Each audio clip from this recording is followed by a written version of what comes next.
네, 오늘 잠언 말씀과 우리 에베소서 말씀 통하여서 화목한 가정이라는 제목으로 하나님 말씀 함께 나누도록 하겠습니다. 우리 함께 서로서 인사합시다. 샬롬 반갑습니다. 잘 오셨습니다. 네, 샬롬 반갑습니다. 참 잘 오셨습니다. 네, 우리 귀하고 복된 우리 가정들 함께 오늘 예배에서 참 좋습니다. 오늘도 네, 하나님의 은혜가 가득하기를, 또 하나님의 은혜가 우리 아름다운 가정 가운데 풍성하기를 주님의 이름으로 축원드립니다. 이런 이야기를 읽었습니다. 한 골동품을 수집하는 이 업자가 있었어요. 근데 이 사람이 어느 시골 마을을 지나가게 되었는데 낮은 담장이 있는 그런 시골 집들을 지나가게 되었습니다. 그런데 우연히 마당에 놓여 있는 강아지 앞에 있는 이 개밥 그릇을 보게 됩니다. 근데 이게 보통 개밥 그릇 하면 그냥 뭐 이 스텐 그릇이나 뭐 사기 그릇 이런 거가 보통일 텐데, 플라스틱 그릇이나. 근데 이 강아지가 가지고 있는 이 개밥 그릇이 뭔가 이 도자기 같아 보이는 겁니다. 그래서 유심히 쳐다보게 됩니다. 근데 봤더니 이 도자기가 그냥 일반 도자기가 아니라 굉장히 오래돼 보이는 뭔가 그런 골동품스러운 거죠. 그래서 이 개 곁으로 살금살금 가서 자세히 보니까 진짜로 굉장히 가치가 나가 보이는 오래된 그런 도자기 같은 겁니다. 그래서 그 주인에게 이 그릇 어디서 난 거냐고, 도대체 왜 이거를 도대체 이 귀한 이 도자기를 개밥그릇 쓰고 있는 거냐고 알려줍니다. 그래서 그 주인은 아니 우리 옛날부터 이 창고에 처박혀 있었던 그런 그릇이어서 뭐 크게 쓸모없는 그릇이고 이빨도 나가고 그래서 그냥 개가 개밥그릇 쓰고 있었다라고 이야기를 해야 하는 거죠. 그래서 이 아저씨랑 같이 이거 도자기 굉장히 오래돼 보인다, 내가 볼 때는 한 200~300년 돼 보이는데 한번 감정을 받자.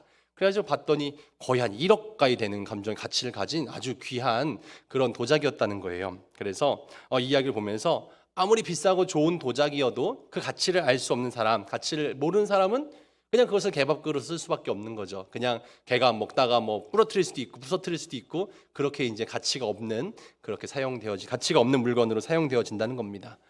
우리가 살아가고 있는 시대에도 아주 소중한 가치를 가지고 있는 물건이나 그런 가치들도 우리가 그것이 너무 당연해서, 너무나 뭐 일상적이어서 그 가치를 잊어버리고 사는 것들이 참 많이 있습니다. 그 소중한 가치 가운데서도 우리 젊은 장병들과 제가 교육을 해봐도 여러 가치들을 가지고 가치 뭐 경매 이런 것 통해서 내가 어떤 가치를 가장 추구하는가 이런 것들을 검사할 때가 있었어요. 근데 그런 것들 해보면 대다수의 많은 장병들이 이 가정이 정말 소중하다, 행복한 가정, 건강한 가정을 꿈꿉니다. 내가 앞으로 뭐 결혼해서 행복한 가정을 꿈꿔야지, 아무리 내가 성공하고 성장해도 또 돈을 벌어도 행복한 가정을 꾸리는 것이 가장 중요하다. 건강도 중요하고 뭐 성공도 중요하고 뭐 여러 가지 것들이 중요하지만 가정이 참 중요하다라고 그렇게 많이들 평가를 합니다. 어느 그런 설문조사에서 약 한 3,000명 정도 되는 사람들에게 인생에서 가장 중요한 것이 무엇이냐라는 검사를 했는데 그 가운데 한 70% 이상이 가정이 제일 소중하다라고 답을 했다는 거예요. 그렇다면 두 번 질문으로 그렇게 가정이 가장 소중하다면 그 가정 가운데서 무엇이 제일 중요하냐라고 물었을 때 절반 이상이 가정에서 화목이 가장 중요하다라고 답을 했다는 겁니다. 가정이 소중하고 가족이 소중하고 그 가족들은 화목해야 그것이 가정이 올바르게 정말 돌아가는 거죠. 과연 우리 크리스찬 성도들의 가정은 어떻습니까? 정말 주님 주신 아름다운 가정이 화목하고 복된지, 아니면 그 가운데서도 여전히 정말 그렇게 분란이 있고 여러 가지로 상처가 있고 아픔이 가득한지. 물론 100%인 집은 없는 것 같아요. 100% 화목하기만 하고 100% 문제만 있고 이렇진 않고, 어느 정도 화목하고 어느 정도 문제도 좀 가지고 있고, 실은 다들 비슷하죠. 하지만 우리가 이 5월 가정의 달을 맞아서 자녀들을 생각하고 또 부모님을 생각하고 또 이 부부를 생각하고 이런 것들을 생각하는 과정 속에서 하나님께서 허락하신 복된 가정, 화목한 가정은 우리가 어떻게 이루어갈 것인가 같이 한번 생각해보고 그 감사를 누리는 우리가 되었으면 좋겠고요. 오늘 특별히 우리 젊은 장병들은 이 부대 가운데 있으면서 부모님과 떨어져 있지 않습니까? 뭔가 좀 이렇게 부재하다면 더 많이 느끼게 되는 것 같아요. 내가 평소엔 놓치고 살았는데, 잊고 살았는데 떨어져 보니까 참 그 부모님의 사랑과 관심과 정말 도움이 정말 너무 컸구나, 그것은 깨닫게 됩니다. 저희들도 어느 정도 지금 나이가 점점 먹어가면서 뭐 사랑하는 부모님을 먼저 하늘나라에 보내기도 하고, 실은 너무 그리운 분들을 이제 못 만나게 되기도 하고, 이런 부분들이 참 우리 주변에 점점 다가오는 것 같아요. 그러면서 그 소중함과 그 귀함을 더욱더 깨닫게 되는 것 같습니다. 그래서 그 마음들 우리가 정말 놓치고 나서, 잃고 나서 후회하는 것이 아니라 있는 동안 더 많이 그렇게 사랑하고 더 많이 아끼고 더 아름답게 가정을 이루어갔으면 좋겠습니다. 오늘 말씀은 어렵지 않습니다. 잠언 17장 말씀 잠깐 볼까요? 1절 말씀 한번 띄워주시죠. 이렇게 말씀하고 있습니다. 마른 떡 한 조각만 있고도 화목하는 것이 제육이 집에 가득하고도 다투는 것보다 나으니라. 그래서 이 말씀이 이렇죠. 마른 떡 무엇입니까? 떡은 어떻게 말씀? 오늘 아마도 우리 이정수 우리 박정아 집사님 가정에서 오늘 떡을 또 제공해 주시는데 얼마나 맛있을지 또 기대가 됩니다. 지난주 떡도 맛있었기 때문에. 그런데 떡은 보통 맛이 따뜻하고 말랑말랑해 맛있잖아요. 근데 마른 떡은 어떻습니까?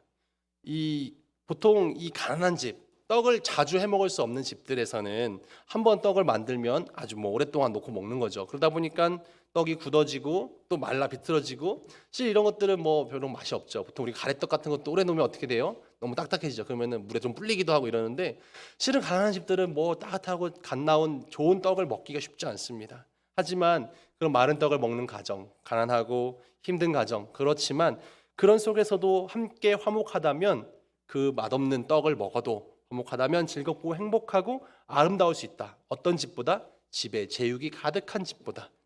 제육이 가득하다. 보통 저는 예전에 제육 이거 읽을 때 늘 그 제육볶음이나 제육덮밥을 생각했어요. 맛있는 이 음식을. 그런데 여기 나오는 제육은 이 제사 제자의 고기 육자죠. 그래서 제사에 드렸던 고기를 상징합니다. 그래서 이 제사를 치르는데 사용되어졌던 그런 고기.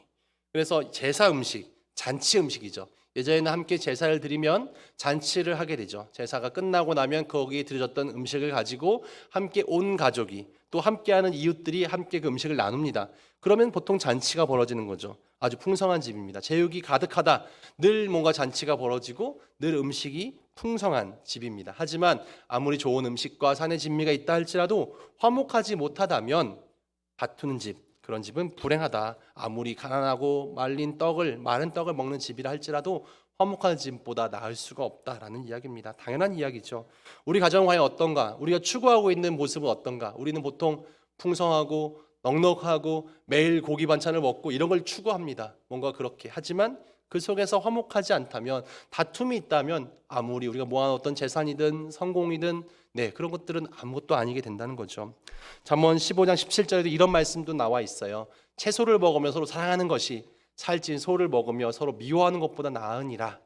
우리 늘 뭔가 소고기를 먹으려고 하고 더 나은 걸 추구합니다. 물론 요즘엔 채소가 더 비싸기도 하고 그렇지만 실은 채소만 먹는다. 늘 고기를 먹을 수 없는 가난한 집을 상징하죠. 하지만 물질이나 기름진 음식이 행복을 가져다 주는 것이 아니라 정말 행복의 조건은 화목이죠. 아무리 내가 가진 것이 없어도, 먹을 것이 풍성하지 않아도, 채소밖에 못 먹는다 할지라도 우리가 그것을 먹으면서라도 화목할 수 있다라면 우리가 훨씬 더 행복해질 수 있습니다. 우리 부모 세대니까 대부분 다 이해하실 겁니다. 아주 어릴 때 과연 저희들은 잘 먹었습니까? 어릴 때 대부분 넉넉하지 못한 상황도 많이 경험하지 않으셨습니까? 저도 기억나요. 제가 7살 때 저희 이제 아버님이 신학을 늦게 하셔가지고 제가 초등학교 시절 4학년 때 목사 안수 받으셨거든요. 7살 때는 전도사 생활하고 그러셨어요.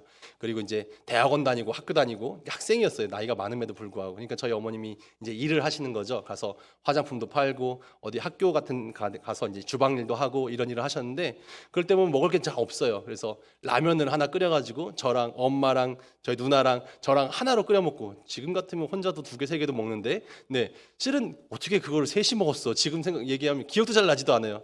근데 실은 그렇게 먹었어도 실은 굉장히 행복하고 정말 재미가 있었던 느낌이 되게 많이 듭니다. 실은 너무 감사하죠. 그럼 어려운 상황 속에서도 실은 그렇게 불평과 원망이 없이 이렇게 길러주심에도 참 감사하고, 실은 아무리 내가 많이 가졌어도, 아무리 풍성해도 우리가 다툼이 있다면, 화목하지 못하다면 그런 성공과 부유함은 아무런 정말 도움이 되지 못할 겁니다. 그래서 오늘 우리가 행복의 조건은 바로 화목입니다. 성경에서 말하는 화목은 보통 평화로 표현되어지기도 합니다. 가정에 평화가 있어야 합니다. 가정에 화목이 있어야 되죠. 가정의 평화는 어떻게 가져올 것이냐? 우리 비승교회 우리 성도님들 가정 다 평화하십니까? 그 평화는 바로 주님께서 함께 해주셔야만 가능합니다. 행복의 조건은 가정의 평화이고 화목인데, 가정의 평화이고 화목은 우리에게 어떻게 가능하냐? 주님께서 이렇게 말씀하십니다. 예수님을 모셔야만 화목할 수 있다라고 말씀하십니다. 한번 이야기해 볼까요? 예수님을 모시면 화목해집니다. 우리의 가정 가운데 예수님이 계셔야만 우리가 화목해질 수 있습니다. 예수님이 우리 주님께서 우리 가정 가운데 계셔야 우리 가정이 화목해집니다. 주님께서는 평화의 왕으로 이 땅에 오셨습니다. 하나님께서는 이 땅 가운데 주님과 거리가 생겨져 버린, 주님과 정말 그렇게 죄로 인해서 갈라져 버린 우리를 다시금 화목해 하시기 위해서 예수 그리스도를 이 땅에 보내셨다라고 말씀합니다. 그래서 인간과 인간 사이에 깨진 관계, 또 정말 하나님과 인간 사이에 깨어진 관계가 예수님이 계셔야만 다시 연결되어질 수가 있습니다. 로마서 5장 10절 말씀 볼까요? 우리 같이 한번 읽어보겠습니다. 시작. 곧 우리가 원수 되었을 때에 그의 아들의 죽으심으로 말미암아 하나님과 화목하게 되었은즉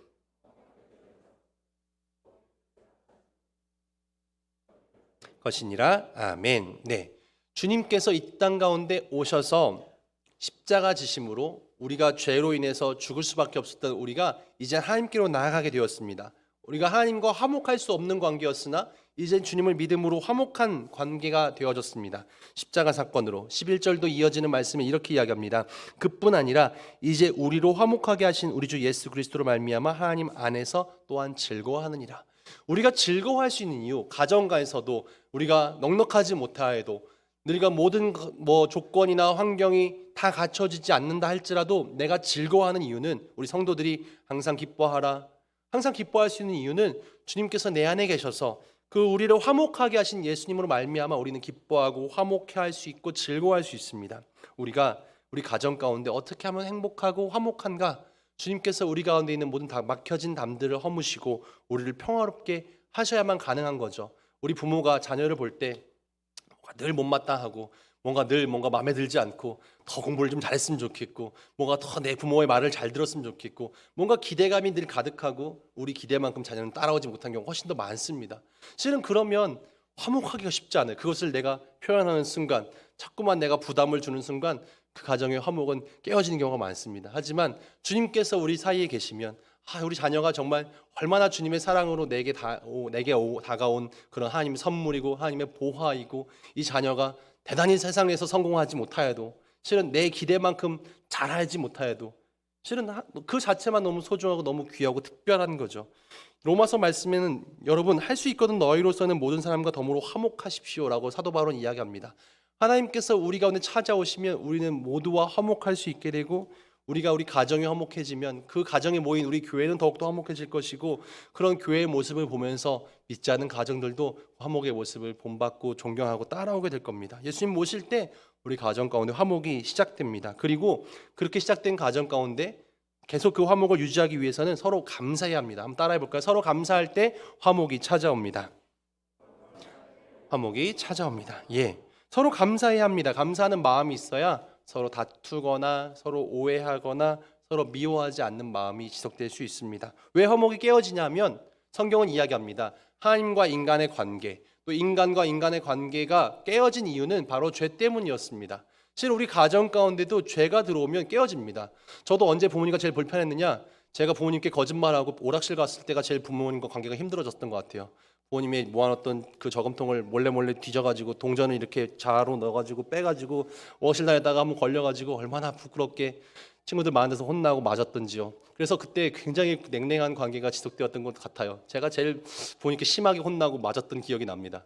뭔가 내가 잘못하면 그 관계가 깨어지는 거죠. 네, 실은 하나님과의 관계도 마찬가지입니다. 제가 하나님 안에서 뭔가 늘 하나님 안에서 내가 복된 자녀이고 하나님 안에서 늘 사랑스러운 존재이고, 실은 그 하나님의 자녀인 것만이 그 자존감이 높아지는 거죠. 근데 내가 뭔가 죄가 있어요. 누군가를 미워하거나 뭔가 거짓된 행동을 했거나 올바르지 못한 뭔가 마음으로 뭔가를 했다거나 그러면 하나님 앞에 서 있는 게 너무 부끄럽고 불편하고, 네, 우리 관계가 너무 멀어지게 되는 거죠. 실은 우리 성도님도 가끔은 너무 마음이 힘들어서 그냥 누구 꼴 보기 싫어서 교회 한 주에 빠졌어요. 그러면 하나님과 관계가 실은 너무 어려운 걸 다시금 교회 나와서 뭔가 다시금 새롭게 하나님 안에서 난 복된 자녀이고 사랑받는 존재이고, 실은 그렇게 하기가 너무 부끄러움이 생겨지는 겁니다. 보시면 죄가 들어왔어요. 아담과 하와가 이제 하나님께서 허락하신 에덴 동산에 있습니다. 그런데 하나님 말씀을 어기게 되고 또 죄가 이제 들어오게 되었어요. 인간 가운데. 그러자 서로 증오하게 되고 미워한 일들이 벌어지게 되죠. 가인은 동생 아벨을 죽이는 사건까지 벌어지게 되고요. 죄가 하나님과의 관계를 깨뜨리고 화목을 깨뜨립니다. 하지만 주님께서는 예수님을 보내셔서 이 죄악됨을 해결하셨다는 거죠. 그래서 실은 주님의 은혜로 그 십자가의 사건으로 우리는 나의 죄가 용서받았고 실은 이제는 죄로 인해 갈라진 우리의 간격이 메워지게 되었습니다. 그래서 우리는 감사하는 겁니다. 자녀들은 부모에게 감사하는 거죠. 부모들도 자녀들에게 감사합니다. 감사하긴 뭐가 감사한가? 내가 얼마나 고생했는데, 내가 얼마나 수고했는데, 이런 것들을 앞세우면 절대 화목할 수 없죠. 특별히 자녀들은 이렇게 감사합니다. 부모는 내 존재의 근원이고 부모가 없었다면 나는 존재할 수 없고 나를 아주 길러주신 하나님의 사랑을 직접 보여주신 그분이 바로 우리 부모님이다. 이것을 기억하고 감사하는 건 너무 당연한 일입니다. 에베소 6장 말씀에 이런 말씀이 나와 있어요. 한번 띄워주실까요? 1절부터 3절 다시 한 번으로 봅니다.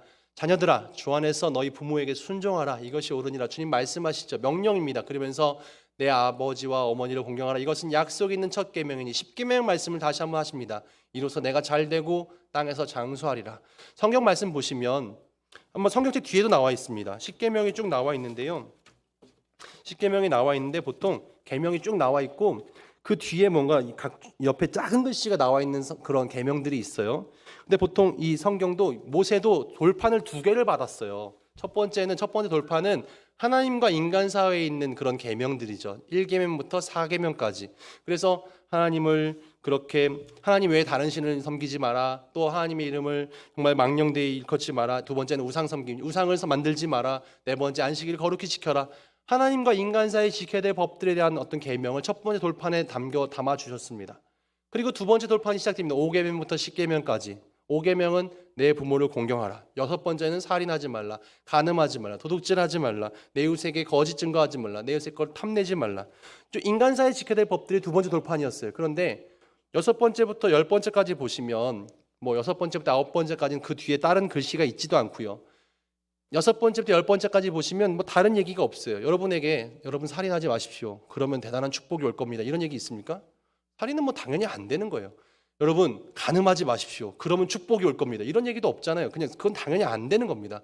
그런데 5번째 계명 보시면 인간 사이에 지켜야 될 첫 번째 계명이기도 하고 그 첫 번째 계명에는 약속이 붙어 있어요. 하나님의 약속. 어떤 약속입니까? 그리하면 내가 하나님 여호와께서 주신 땅에서 생명의 길리라. 오늘 에베소서 말씀에는 내가 잘되고 이 땅에서 장수하리라. 하나님의 약속의 말씀, 축복의 말씀이 약속으로 담겨 있어요. 너가 부모를 공경한다면 내가 이런 복을 줄 텐데 이 땅에서 잘 될 것이다. 또한 이 땅에서 장수하게 될 것이다. 우리는 잘 되기를 소망합니다. 장수하기도 소망합니다. 근데 내가 그러기 위해서 좋은 약 챙겨 먹고 선하게 살고 이게 중요한 것이 아니라 부모에게 공경하는 마음이, 공경하는 태도가 하나님께서 우리를 잘 되게 만드시고 장수하게 만드는 비결이다라고 성경은 이야기하는 거죠. 그래서 우리가 정말 어떻게 부모를 공경할 것인가? 하나님께서 주신 약속의 말씀을 당연히 지켜야 되는 것이죠. 그 주님께서 부모의 공경을 성경에서 강조합니다. 잠언 말씀에도 오늘 우리가 함께 이 교동문들 읽었는데 거기 나오는 말씀들이에요. 잠언 23장 22절 너를 낳은 아비에게 청종하고 내 늙은 어미를 경히 여기지 말지니라. 우리가 그 말씀을 잘 듣는 것, 들어주는 것, 그리고 경히 여기지 않는, 가볍게 여기지 않는 것 너무 중요한 말씀이죠. 또 내 부모를 즐겁게 하며 너를 낳은 어미를 기쁘게 하는 것. 점점 살다 보면 부모님의 전화 통화나 만남이 점점 시간이 길진 않다는 생각이 듭니다. 아무래도 일상을 살다 보면 바빠서요.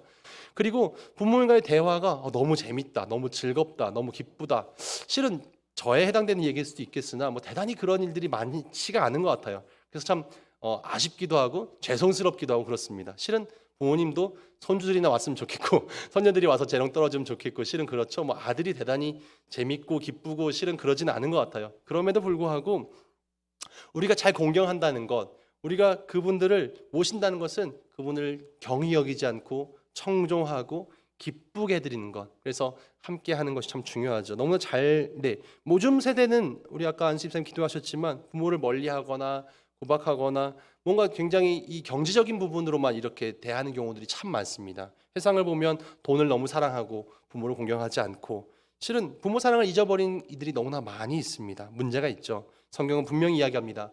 그렇게 부모를 공경할 때 그 약속 있는 첫 계명이기 때문에 반드시 하나님의 축복이 임할 거다. 잘되고 장수할 거다. 복받는 비결은 바로 여기에 있다. 그래서 우리 세대는 여기 젊은 우리 자녀들도 있는데 어린 자녀들도 있는데 실은 그렇게 할 때 서로 감사하고 서로 정말 가볍게 여기지 않고 귀하게 여길 때 가정이 화목해질 수 있고 하나님의 축복이 임합니다. 또한 주님께서 그 가정의 화목은 서로의 잘못을 서로 인정하고 시인할 때 그 화목이 임하게 될 것입니다. 내 잘못을 고백하는 것이 중요하죠. 죄가 맨 처음 들어왔어요. 아담과 하와가 선악과를 따먹습니다. 그러자 하나님 찾아오셔서 그들이 죄책 고백하기를 원하시죠. 아담아, 너가 지금 왜 숨어 있니? 그랬더니 아담은 이야기합니다. 하나님께서 나에게 만들어 주신 그 여자 때문에 내가 지금 하나님을 피했어요. 그 여자 때문에 내가 선악과를 먹었거든요. 그거 하나님 왜 그 여자 주셔가지고 내가 그렇게 했어요. 이렇게 갑자기 변명하는 겁니다. 내가 잘못함, 하나님의 말씀을 어겼습니다. 죄송합니다. 용서해 주십시오가 아니라 하나님께서 내게 만들어 주신 저 여자 때문에 내가 이렇게 된 거 아닙니까? 라고 이야기하는 거죠. 하와에게 찾아갑니다. 하와야, 너 왜 선악과 먹었니? 그랬더니 이야기하죠. 하나님, 동산 안에 왜 뱀이 있는 거예요? 그 뱀 때문에 뱀이 나를 꼬셔서 제가 그 선악과를 먹을 수밖에 없었지 않습니까? 하나님 탓을 하고 있습니다. 이 사람들, 나에게 죄가 있으면 용서를 구하고 잘못을 요청하면 하나님께서 용서해 주십니다. 그런데 인간의 죄는 늘 우리가 내 탓이 아니라 남 탓하게 만드는 거죠. 내 잘못이라 고백하지 않고 이것이 서로 깨어지게 되는 원인이 되었습니다. 우리 가정도 마찬가지로 내 잘못을 서로 고백하고 인정할 때 실은 내 잘못입니다. 내가 더 아내를 이해하지 못하고 더 사랑하지 못했구나. 아내도 마찬가지로 내 남편을 더 내가 존중히 여기지 못하고 더 내가 세워주지 못하고 그렇게 마음을 다 받아들여주지 못했구나. 자녀들도 마찬가지로 내 부모님께서 주신 사랑을 내가 다 잊어버렸구나. 자녀들도 부모님도 마찬가지로 내가 자녀의 어떤 개인의 어떤 생각과 어떤 마음을 이해하지 못하고 부모의 어떤 생각과 부모의 방법으로 내가 너무 과하게 이끌진 않았는가. 실은 그런 것들을 내가 고백할 때 가정이 더욱더 화목해지고 하나가 될 수 있습니다. 오늘 가정이 화목할 때 하나님께서 주시는 행복이 있고 그런 가정을 주님 기뻐하십니다. 하나님을, 예수 그리스도를 모신 가정, 또 서로 감사하는 가정, 또 서로의 잘못을 서로 고백하는 가정 가운데 주님께서 화목의 축복을 주시고 그런 화목, 마른 떡 하나만 있어도 어느 가정보다 가장 행복하고 복된 가정 삼아 주신다고 주님 말씀하시죠. 그런 가정 함께 이뤄가시는 모든 빚은 가족들 다들 되어지시기를 주님의 이름으로 축원드립니다. 아멘. 기도하겠습니다.